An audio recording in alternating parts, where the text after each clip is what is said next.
I mean, what can I really say that hasn't been covered by a million different people in a million different ways so far? So, David Coote, the man who looks like Lurch from Addams Family if he stopped bench pressing, has been caught on video calling Jurgen Klopp a German and saying that he does not like Liverpool Football Club, which has sent the red side of the internet into a frenzy, with people going back and examining a trend in the way David Coote has been officiating particular matches for the club and realising just how much of his presence was actually felt.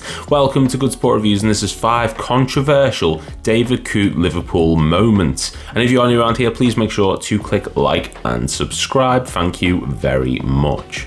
Number 5, Origi is brought down. Now, yes, on paper, this decision ultimately didn't matter with Liverpool still managing to get the draw at Old Trafford and going on to win the Premier League title in your face, David. But at the same time, this could have had huge implications on the Premier League title race, with Liverpool going against the Manchester City side, who had beat them to the title by 1 point just the year before, and having not recorded a win at Old Trafford since 2014 during David Moyes' era. The pressure was on for Liverpool to prove that this year they were a different team with an elite winning mentality. The controversial moment came on the 20th of October 2019 when the Reds made the trip to the future resting place of Ruben Amorim's career and faced the Manchester United side, who were happy to sit back and absorb pressure, hitting us on the break throughout the 90, with no moment proving as effective as when Marcus Rashford tapped in a terrific cross from Daniel James to put the Red Devils 1-0 ahead in the 36th minute, following a rapid counter-attack from a Victor Lindelof tackle on Divock Origi. Sorry, what? Oh, sorry, yeah. I meant to say following a rapid counter-attack from a Victor Lindelof chopping into Divock Origi like he was a plank of wood and he was the axe. Now, this whole list is going to be a bit of sour grapes, to be honest, to a certain degree, but this moment slowed down shows Lindelof kicking out at Origi's left leg, not getting the ball, but seeing Origi get the middle finger from all involved, with David Coote operating inside the VAR booth for this particular fixture. Now, I'm not saying that this was entirely his fault, and the fact of the matter is, in some eyes, I can understand that Origi probably went down a little bit soft, but by the laws of the game, Origi was kicked from behind with no contact on the ball, and the resulting, air quotes, tackle led to a goal which could have had major ramifications on the season, but at that point, with a loss possibly demoralising enough to see things unravel slightly and give Man City confidence to progress onwards, it could have had huge ramifications. Number 4, the origin of the incident. If you've seen the video of Coote acting like a teenage boy talking utter bollocks about a girl at school who he liked but wouldn't give him the time of day because he looks like a thumb, hate the bigger thumb, then you'll notice that he talked out one particular game which seemed to get his Klopp hate boner really going. That was, of course, Liverpool's 1-1 draw against Burnley, a result which saw Liverpool's winning record at Anfield come to an end. I mean, yes, the title was already won months before, thank you, COVID, but Liverpool clearly wanted to break every record available, and one moment in particular seemed to rile Andrew Robertson up, so much so that he actually approached Coote after the match demanding an explanation as to why the foul on him in the Burnley box was waved away, to which he was met by the same sound Coote observes during his lovemaking, as he didn't make a sound whatsoever. Robertson started asking the questions we all want to ask Premier League match officials at some point, such as, me, what's the point of having you in the middle, and didn't you see anything the whole match until you booked him at the end? On one hand, I can understand that officials do not deserve a level of abuse thrown towards them in any capacity. They're human beings and they're just doing their jobs, but on the other hand is the middle finger I'm pointing towards David Coote. Klopp and Trent Alexander-Arnold also approached the referee and demanded answers, but similar to Robertson, got nothing for their troubles, with this moment seeming to set the tone for how the suspended official would act towards Liverpool going forward. Number 3, VAR, ACL, WTF. If you haven't noticed, we're going chronologically for this list, because if this was in any order of choice, you can bet that this one would be at the very top of the list by a Peter Crouch-length mile. On the 17th of October 2020, Liverpool faced Everton in the 288th Merseyside derby, desperately needing a result following the club's 7-2 loss against Aston Villa 2 weeks before, and things got off to a great start, with Mane putting Liverpool ahead in the 3rd minute, which set the tempo for a spectacular fast-paced derby, which ended in a 2-2 draw thanks to goals from Michael Keane, Dominic Calvert-Lewin and Mohamed Salah. And while on paper this sounds exciting and you would want that from a Merseyside derby, it was in fact steeped in controversy thanks to 2 key moments, the first of which being a Jordan Henderson match-winning goal which was ruled as offside despite being, well, not offside, and the second being Jordan Pickford doing his best Jeff Hardy impression and drop kicking Van Dijk in the kneecap, injuring his ACL and putting him out of action for the rest of the season, which ultimately cost us dearly in our title ambitions.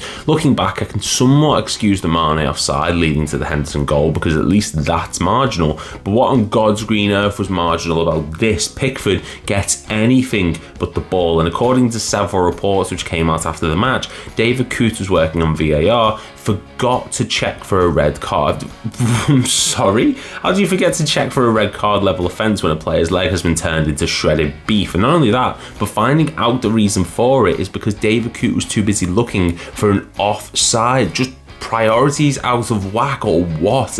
Michael Oliver himself has said the England keeper should have been sent off, but quite simply, looking back, that's just simply not enough. Number 2, Ødegaard handles Liverpool title hopes into the bin. I would sigh, but I can't do it loud enough to convey the disdain I have for the walking embodiment of shite decision making that is DC. Last season, Liverpool were pushing for a Premier League title after losing just one match up until the 23rd of December meeting between themselves and Arsenal, for being just under a month shy of Jurgen Klopp announcing his departure from the club at the end of the season. So looking back, it was vital that Liverpool picked up all 3 points, especially after drawing 0-0 against Man United the week before. Credit to Arsenal, they scored within the first 4 minutes thanks to Gabriel heading one home and giving Liverpool as good as they got until the 19th minute, when Ødegaard, doing into a 50-50 challenge with Mo Salah, decides to grab the game by the balls, and literally grab the game by the ball, tipping onto his left side ever so slightly and handling the ball with his hand before continuing play like nothing happened. Now, we're going to play a quick game called Guess Who is in Charge of VAR that day. I'm going to give you 4 options and you're going to guess who was running the video assistant referee that day. Was it A, Mark Kavanagh, B, David Coote, C, Howard Webb, or D, a clown? If you said B, then you are correct. I also would have accepted D, just FYI, because the two things are basically the same. David Coote waves off the handball, saying they feel like Ødegaard's hand is moving back towards his body as he goes down, and even Howard Webb after the fact said that it was a mistake and a penalty should have been given, as it's a massive advantage for Arsenal after physically handling the ball in the box. Now, it's one thing missing a mistake on the pitch as a referee, but when you're a VAR official who has all the time in the world to check these issues and you still decide this is the right option after dismissing it so quickly, saying his arm is moving towards his body, then we have a major issue. And number 1, Aston Villa's last man. And here we arrive at the final entry on the list, where Mohamed Salah was through on Aston Villa's goal, only to be pulled down by Leon Bailey. Thankfully, the pass to Nunez came off and the striker scored, which should have made this entry null and void, until you find out that David Coote was going to wave the challenge off if we hadn't have scored. Not seeing anything wrong with the air quotes tackle when Bailey didn't even touch the ball. Now, this entry is just going to be briefly used to give my thoughts regarding this whole incident, because we're living in a time where the fourth wall is constantly being broken, nothing is secret and everything is scrutinised. And we've heard people like Mike Dean and Howard Webb explaining how sometimes circumstances and people involved can sway decisions on the pitch when you have Premier League match officials, the apparent best in the world, blatantly showing bias and showing zero regard for how this would impact the division. And why should we ever trust match officials again? We've seen in recent years faults with referees, pgmol, VAR and more, with this being the latest infraction of a clearly corrupt system who can dictate Premier League matches and even campaigns